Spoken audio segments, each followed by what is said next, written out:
what is the first thing you want to say? What is the most important thing you think we should be saying right this morning coming out of what we saw last night?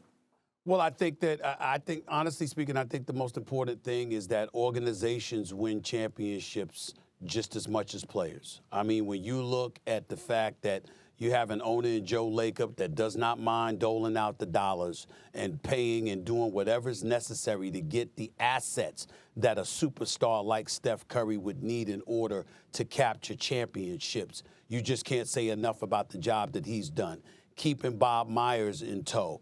He's one of the great executives in this game today. Some of the decisions that he's made and didn't make, believing in this team and watching it carry on through, that has to be said. Steve Kerr.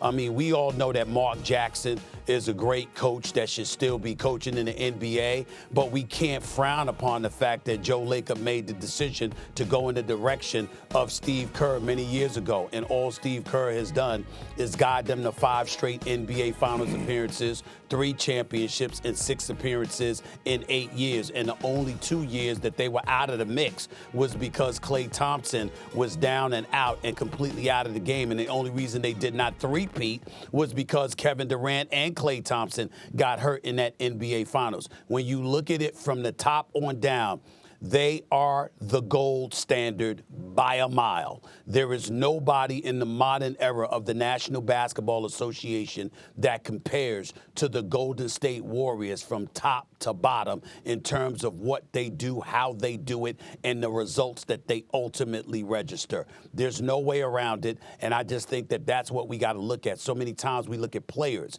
and we look at players wanting to make certain decisions or what have you. The coach matters. Management matters. And that's what Golden State has. They have management, they have the coach, and they have the players. That's right. And so, Charles, we have some tough graders on our set that I work with, people hesitant to throw out the word dynasty. In your opinion, Charles Barkley, does this Warriors team now, does it deserve the term dynasty?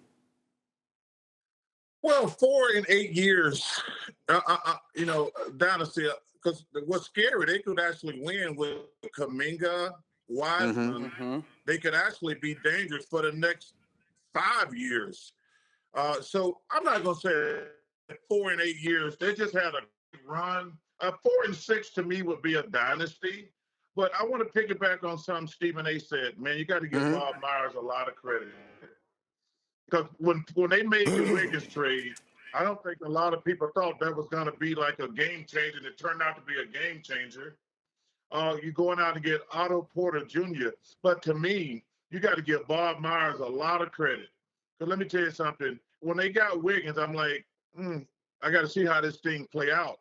And Wiggins was fantastic all year. He kind of, when Klay came back, he kind of went in a little bit of a slump, but he then became a defensive stopper. But to me, he won a couple of games for them, and his defense on Jason Tatum was phenomenal. And like I say, last night, Otto Porter played fantastic.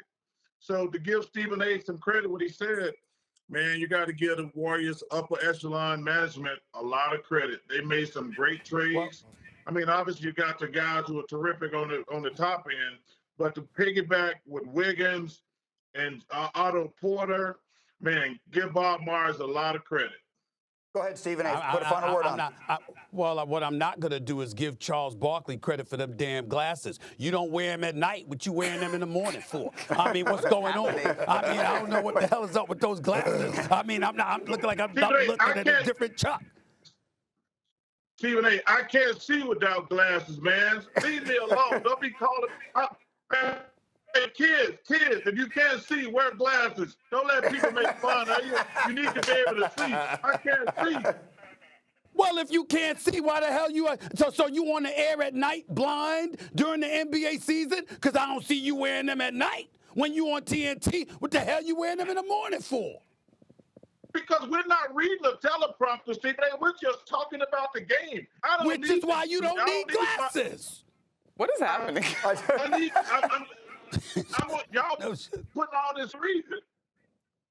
All right. let me get Monica, and a quick question here, because Charles brings up an interesting point. And by the way, Andrew Wiggins comes indirectly from Kevin Durant, the sign and trade to the Nets, which turned into D'Angelo Russell, which turned into not only Andrew Wiggins, but also Jonathan Kuminga.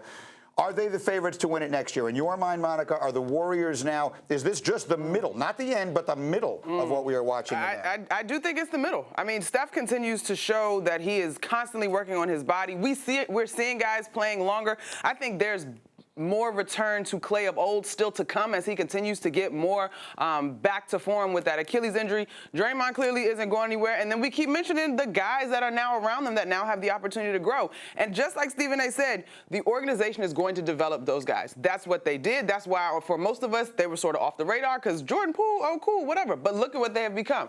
No, you know what? Listen, I'm not going to disrespect them. They're going to be the defending champs, but I'm not going to jump the gun and just crown them just yet. I want to see our league next year healthy, because I'm going to tell you one team that comes to mind right now is the Los Angeles Clippers. With a healthy Kawhi Leonard, a healthy Paul George, the additions that they added, and we know that when it comes down to coaching, Tyronn Lue is one of the best in the game when it comes to getting the best out of players. So I'm not going to jump the gun. I want to see how the league is going to shape up, because one could say if Chris Middleton was healthy, that the Boston Celtics wouldn't have been there anyway. So I'm not Hold it.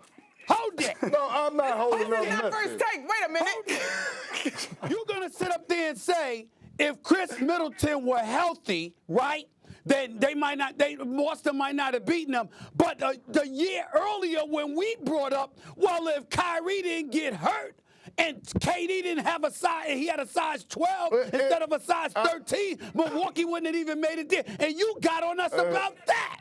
So what? So what? And fix your body language.